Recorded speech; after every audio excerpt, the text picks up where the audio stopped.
Gotta prep some food and a little whiskey will help motivate me with that. Yeah. Mm-hmm. Especially the good stuff. Talking about Islay.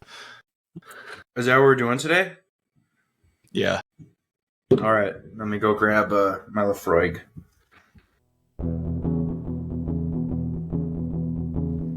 A podcast about bourbon and the ones who drink it. This is Bourbon Matters.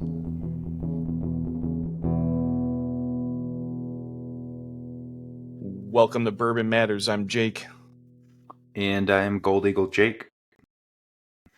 And this is episode 2 of Scotch Matters, where we're taking a little bit of a drastic leap from last week, going into Islay, which will, I guess, would be probably the most diametrically opposed thing to the Lowlands in terms of flavor profile.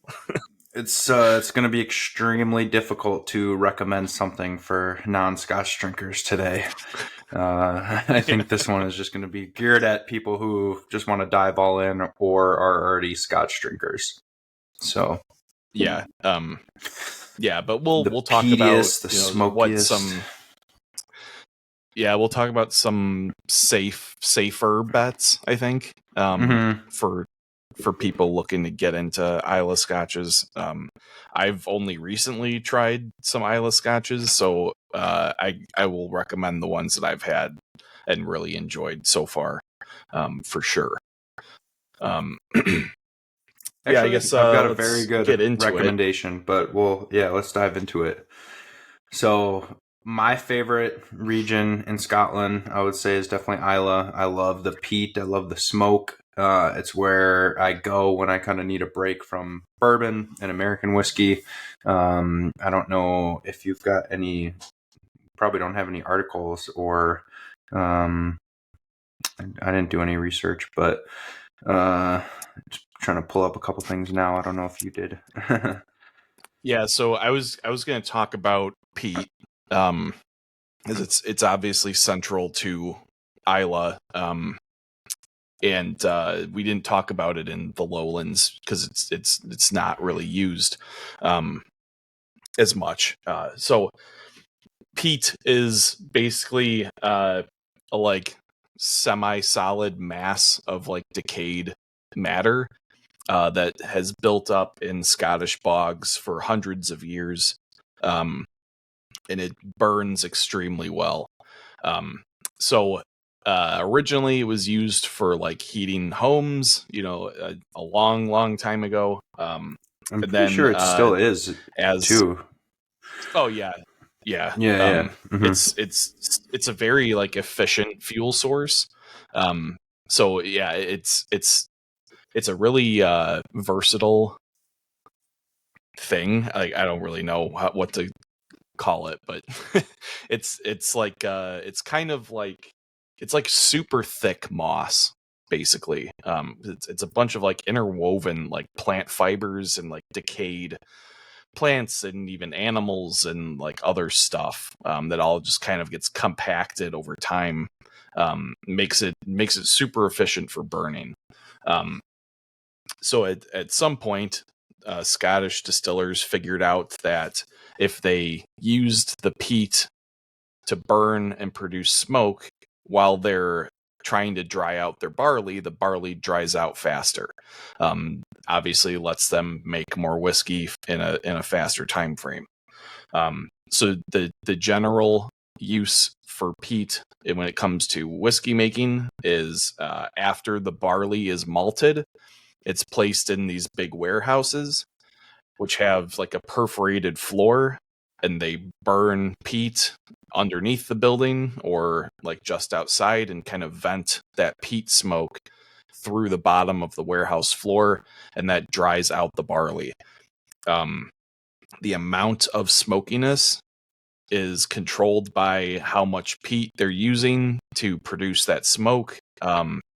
I think Lafroig uses only peat in order to produce their smoke, while other distilleries kind of use a mix of peat and like wood and other kinds of things to try and maybe temper the smokiness that the peat produces a little bit. So peat is interesting because, like I said, it's basically made up of a bunch of dead stuff. So it's highly dependent on the area that it's harvested from. So peat harvested in Islay has a very different characteristic in its smoke than harvested from Speyside or the northern part of Scotland or wherever. It has very different vegetation that makes it up, and sometimes, like particularly I think in Islay, there's a tendency for animals to get caught in the bogs and die, and then get kind of incorporated into the peat. And we'll kind of talk about the flavors of Islay Scotch, but a lot of the flavors are these like you hear the word like meaty. Band-Aid used a lot, kind of rubbing alcohol. Yeah. I mean, those are very common terms that you hear, especially from people that don't really like Islay Scotch, which I don't know. I just absolutely love the Band-Aid reference. I love the taste. I taste it. And I don't know why. I just have, when I first got into whiskey, like I just went right in on Islay and absolutely loved the super peaty, super smoky scotches. So that iodine kind of dried out Band-Aid is something I actually like and a lot of Scotch drinkers like, but if you don't like Scotch, stay away. Yeah, and like I don't really get those like weird kind of notes. Like for me, it's a lot of like barbecue kind of flavors, like particularly like charred like beef and like stuff like that is like what I get more. But yeah, I mean, Band-Aids and iodine are like, and motor oil is also one that I've heard before. That those are the kind of like, I think the negative flavors used to describe Islay. So, but like again, it's, you got to try it for yourself and make up your own kind of flavors, because everyone's going to taste something a little bit different. Yeah, and going back to the peat, something recently that's been talked about by Scottish distillers and people who are paying attention to the industry is that they're saying in a few years, could be as soon as like 5 or 10 years, we're going to hit a pretty big peat shortage just because they're not, it's not being replenished. As you said, like it kind of takes a long while, hundreds of years to just naturally form. And it's being dug up and used much more quickly than it is being replenished. And that's mostly due to there's other industries and whatnot that use peat, but all these distilleries are ramping up production big time, and they're kind of just going through and taking up a lot of the peat. But I do know, and I don't know that we could have. I know when I was in at Torabeg, they were saying like they're very remote. So this is probably like just unique to them, but they actually it gets replenished faster than they're taking it out. But I'm sure in more dense areas with distilleries, that's probably not the case, or we know it is not the case. Yeah, and like there's also a lot of I call it like remote harvesting of peat, where they're harvesting the peat from one region and using it in a different region.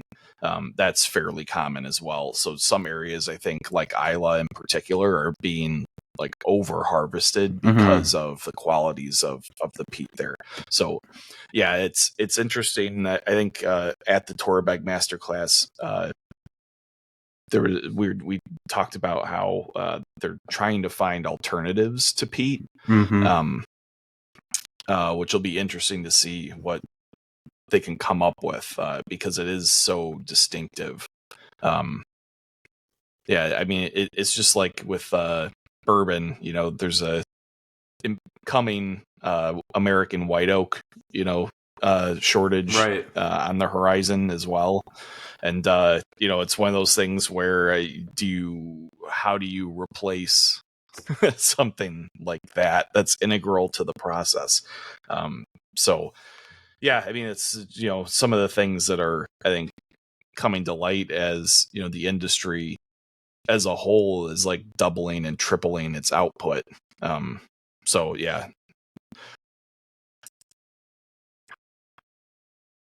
Yeah, so if what I'm seeing is correct, there's 9 distilleries on Islay. Ardbeg, Bruichladdich, Kilchoman, Lagavulin, Bunnahabhain, Ardnahoe, which is the only one here that I haven't heard of. Bowmore, Caol and Lefroy. And it's a pretty small island. It's a very small island / region for Scotland, but I know they're some of the biggest name distilleries are there, and they're producing a lot of whiskey there. It's probably I don't know. That's a good question. Which region produces the most? Yeah, I want to say it's Speyside.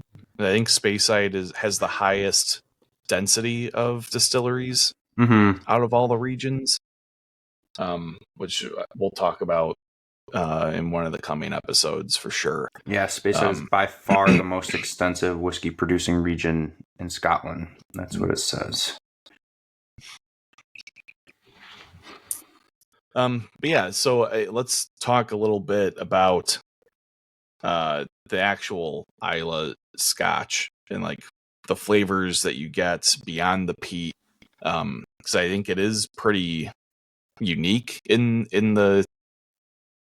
the between the different regions. It's got some of the most unique flavors, I think. Yeah, I mean, definitely, if we're not going to talk peat or anything, there's a lot of kind of sea salt, sea spray tasting notes. It's pretty light, like in color and in flavor. And my one and probably only recommendation for a good starter whiskey out of here, if you're not a huge Scotch fan, is their Bruichladdich Classic Laddie, because it's an unpeated Islay single malt. So that expression does a really, really nice job on showcasing all these flavor notes that you find in Islay Scotch minus the peat. So that like sea spray, sea salt kind of really comes through. It's very airy, it's very earthy. Kind of taste the soil a little bit. But yeah, the Classic Laddie is a really good representation of what Islay Scotch tastes like without the peat. Yeah, that's a really good recommendation. I like that whiskey a lot. I like their peated expressions are also very good. Like the Port Charlotte, I think is from there, and those are much more heavily peated. Yeah, and I mean, of course, side, but still very good. Of course, they make the Octomores too, which are the highest ppm out of any Scotch whiskey out there, which is measured at the time of being distilled. And a fun fact about peat too is as the whiskey ages, the peat kind of mellows out and dissipates. So a lot of these, like Lefroy has like a 25-year and a 30-year, and there's hardly any peat on those. Even though they're fully peated whiskeys, just as the whiskey ages and matures in the barrel, it kind of loses a lot smokiness.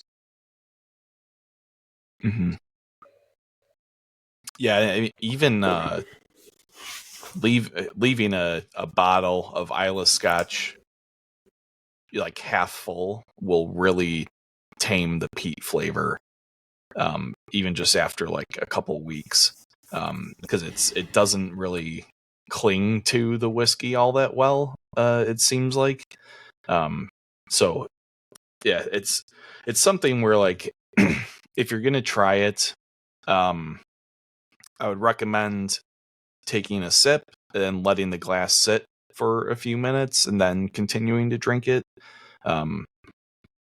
it kind of helps you get acclimated a little bit, and then like you're not focusing only on the smokiness. You can focus on some of the other flavors. So what are you drinking?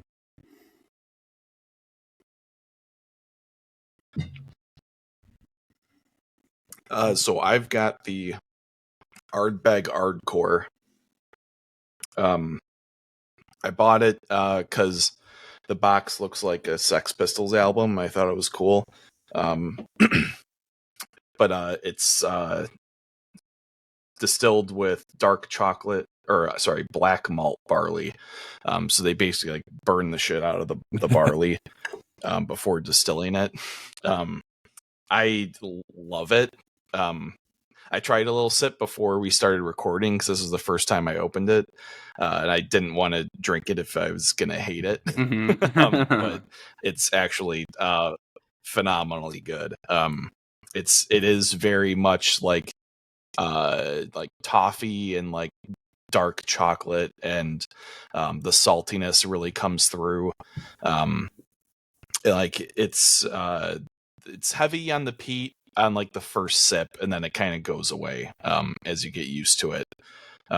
So it's pretty interesting, especially because, like you said, Islay scotches in general have a very light kind of flavor profile, and this is much more in that like darker kind of realm of flavors. So yeah, I'm enjoying this quite a bit.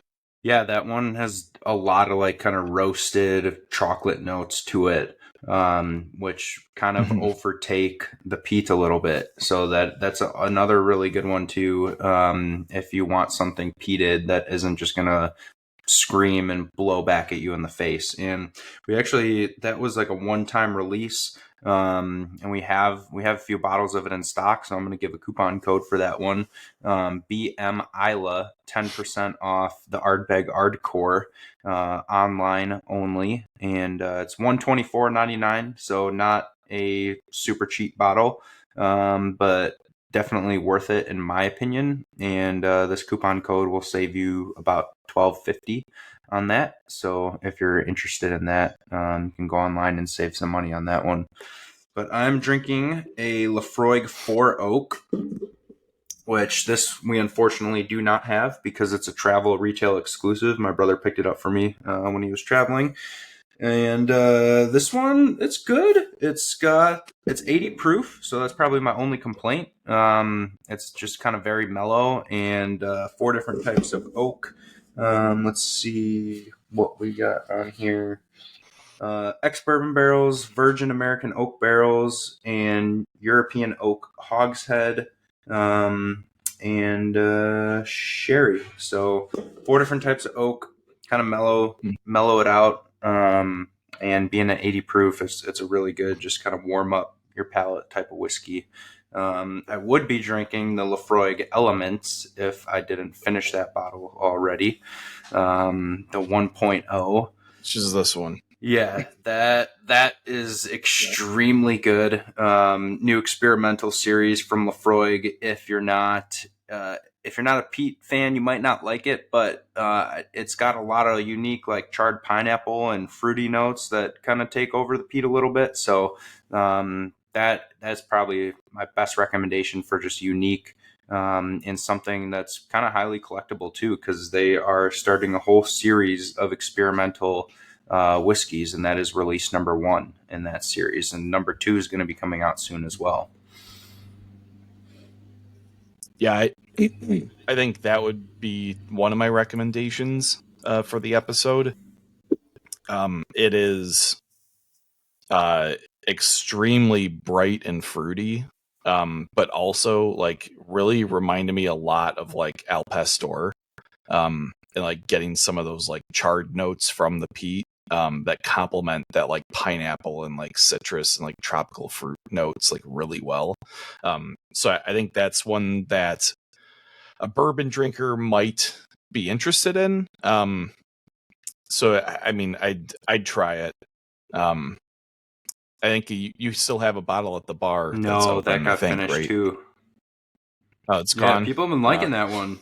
People have been really digging that one. Yeah, I mean it's it's very good. I think if you feel like buying an Islay, I think that's a good one to get if you can find it. Um, Otherwise, I'd say one of the other Lagavulins is also a good, or Lagavulin in general is a pretty safe bet. I've got the 16 year, which is phenomenally good. Yeah, 16 years is a really good one And then because it's at that age where most of the peat has kind of died down, and it's a little bit lower proof too. So just lots of oak and very complex for a lower proof Islay Scotch. yeah, and Kilhoman is also a good option, I think, because they seem to be less peaty than the others. The Gold Eagle pick is very good, and not super peaty. So this is a good choice as well. Yeah, and Farm to Bottle Distillery, Kilhoman, they grow all their own barley. And last I heard at the masterclass they did about a year ago, they were planning on creating their own malting facility, which a lot of distilleries don't have. I think they said they'd be the first or second on Islay to have that. I feel like Lefroy might have that. But I should definitely. I think it's Lefroy. Yeah, okay. But I should definitely throw a coupon code for this one too. How can I not? Because it's our single barrel. And I do remember when we tasted this for the first time at the masterclass against the regular version of the Mahir Bay. The whole entire room preferred the single barrel, and obviously it was a single barrel that's picked, but what also makes it unique is the percentage on what was bourbon aged and what was sherry aged is a little bit different. I think it has a little more sherry influence than the standard release, which just kind of gives it a little more complexity, and it wasn't by much. It was only like a 2.5% difference. But we'll also do BM Islay will also get you 10% off the Kilhoman Mahir Bay Gold Eagle Select. And that one's $65, so much more reasonably priced for someone who is just trying to kind of dabble into the Islay Scotches. And as you said, it does have some peat, but I would definitely consider it more well-tempered peat than some of the other Islay Scotches out there.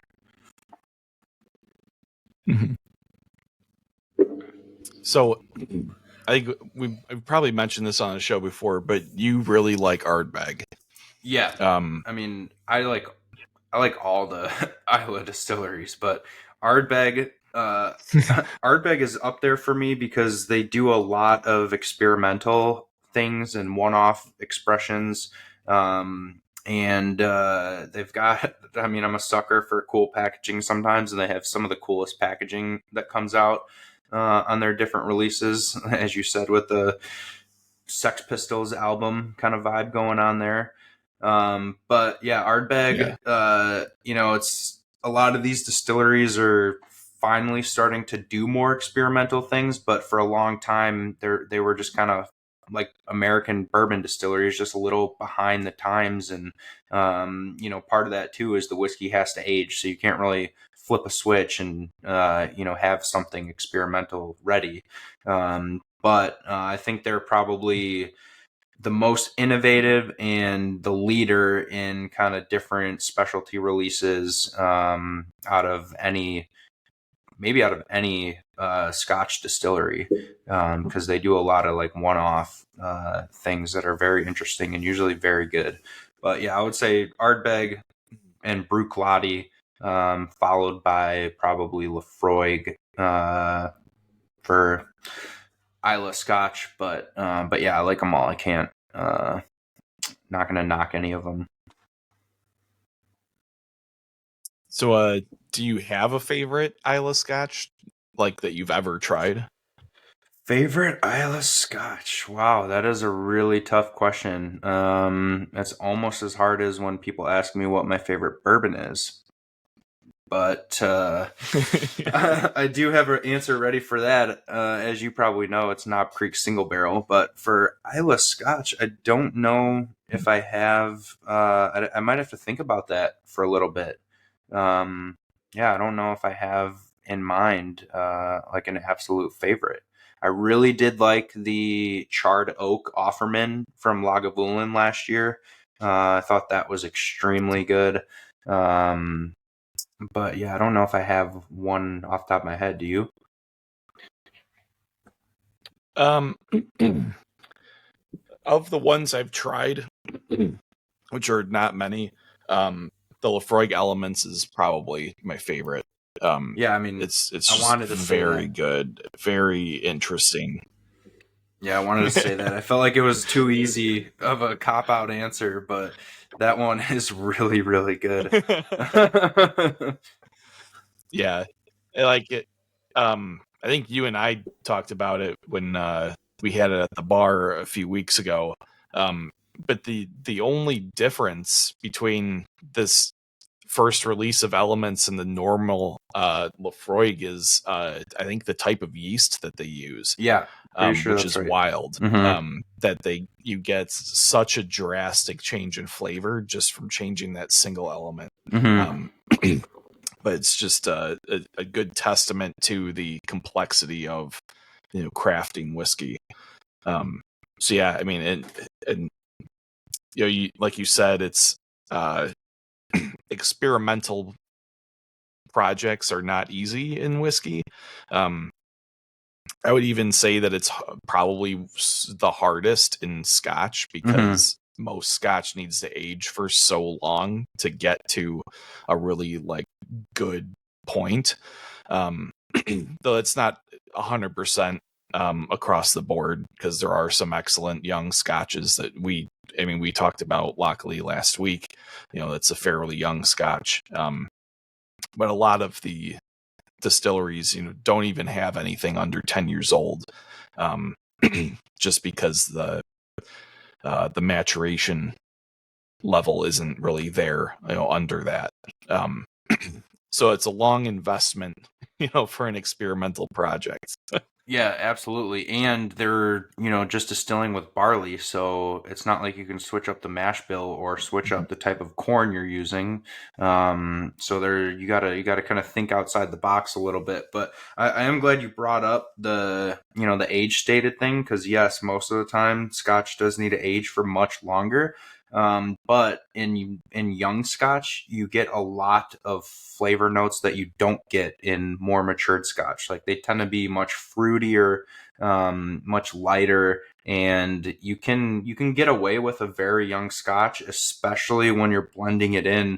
If the distiller kind of knows what they're doing. Whereas for bourbon, you kind of need to hit that at minimum 4 years and most of the time 6 years before it kind of rounds out. But there's a lot of really, really good young scotches, kind of like rye whiskey. Like you can get away with a 3-4 year old rye whiskey sometimes, where in a bourbon you can't really do that. Yeah. So there's a time and Yeah. place. That's a good comparison. I think it also probably depends on the region that the Scotch comes from. Like Islay is, very. Oh, it's basically in the ocean. It's an island in the south west of Scotland, so it's super humid. Very like temperate climate. I don't know if it really gets much of a temperature swing throughout the year. Um, is the UK in general, doesn't really get a huge temperature Yeah, fluctuation, they don't really. throughout the year. So, but somewhere else like the lowlands, that's, you're not really on the coast, you're inland, and, it's probably a bit drier, and all those things really contribute to your ability to age the whiskey and how long it takes, to get something that's really like a viable product. So, yeah, it's interesting. And we talked last week about like the regionality, of bourbon, and how, that's something that, we would both, I think, be interested in seeing come out of the United States. This like Scotland's basically just a small, Mm-hmm. uh, like the size of, we said it was like almost the size of Kentucky. Um, Yeah. and they have these like wildly different outcomes from the different regions. So across the U.S., that's got to be possible. With like the, like 20 different microclimates we have across the country, Right. you're going to get some drastic differences. So, yeah.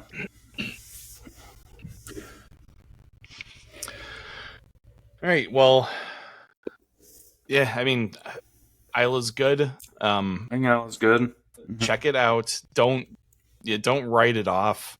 I'd probably try something else first if you're gonna dabble in Scotch, like Lowlands or Highlands. Yes, yeah. The classic Lottie is awesome, and definitely worth trying if you want to taste, like you said, what Islay Scotch tastes like without the peat.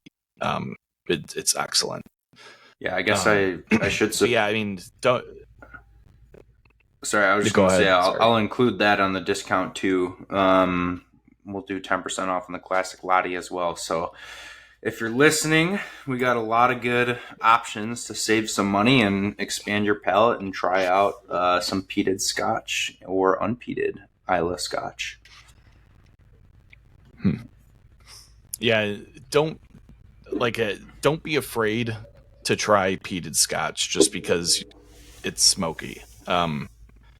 Go to the bar at Gold Eagle or wherever and try a peated Scotch. And just don't take one sip and be like, oh, I'm out. Like, actually, like, try it a few sips and really like give it a chance, because it does take a little bit to get used to the peat. But like, since I've started having peated whiskeys, I don't notice it at all anymore. It barely registers to me. So it's something you just need to get used to. And once you do, it's just a flavor, element, just like anything else. So yeah. All right. Anything else about Islay?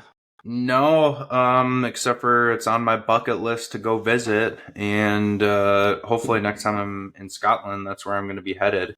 But it is, from what I've heard, pretty difficult to get to. I know you have to probably take a couple flights to get there, and then you also need to take a ferry to get onto the island. And it is a very, very kind of small place, but yeah, it's probably one of the most beautiful places to go visit. I cannot wait. It's something I will absolutely do. As soon as I get the opportunity, I'm going to jump on that, because yeah, that would be a dream vacation to go to Islay for me. Yeah, same. That would be really cool. I mean, just the historical aspect of it alone is like pretty cool. Yeah. All of these distilleries are way older than any bourbon distillery. Right. So.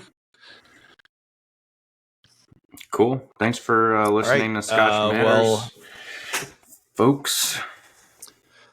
Yeah, we'll see you next time. I think we're going to talk about the islands. We're supposed to have a special guest, so that'll be fun. I'm excited. Absolutely. So we'll see you next week. Yeah, I hope it all comes through, because yeah, it's gonna be a lot of fun. But yeah, check us out at goldeaglewine.com, Instagram at Gold Eagle Wine, Facebook at Gold Eagle Spirits. Use that BM Islay coupon to get 10% off any of the scotches that we discussed today. That will never expire, but it's only for products we have in stock, and it's only online. So some of these we won't be able to replenish once they sell out, especially that Lafroig Elements. I would jump on that. But that's it for me. Where can we find Bourbon Matters besides everywhere? You can listen to us on any podcast platform, Spotify, Apple, Google, etc. And you can watch us on Spotify or YouTube. So check us out. Make sure you like, subscribe, and rate us. Leave comments. Tell us if you want us to cover anything specific in the Scotch series, or if you have any questions. We'll definitely answer those. So yeah, just give us some feedback, and if you absolutely hate Scotch Matters, tell us so we never do it again.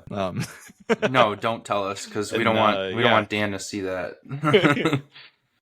Yeah, no, Dan can't come out on top. Text us too. Don't comment on Bourbon Matters if you don't like the Scotch series. Just text us too, and we'll take care of it. Don't worry. Yeah. Yeah. All right. Also, check out my other podcast, Movie Matters. Hell yeah. My friend Kevin and I watch movies and talk about them. We just did The Running Man, starring Arnold Schwarzenegger, based on the Stephen King book. So right now we're focusing on 80s movies, and it's been a blast because the 80s is pretty wild. So it's been a lot of fun so far. We've got a little over 40 episodes, so there's plenty of stuff to go check out for that. So again, that's Movie Matters, and you can find it on Instagram and YouTube, Spotify, Apple Podcasts, and all that stuff too. All right, cool. I'll see you next week. See ya. Cheers. Cheers.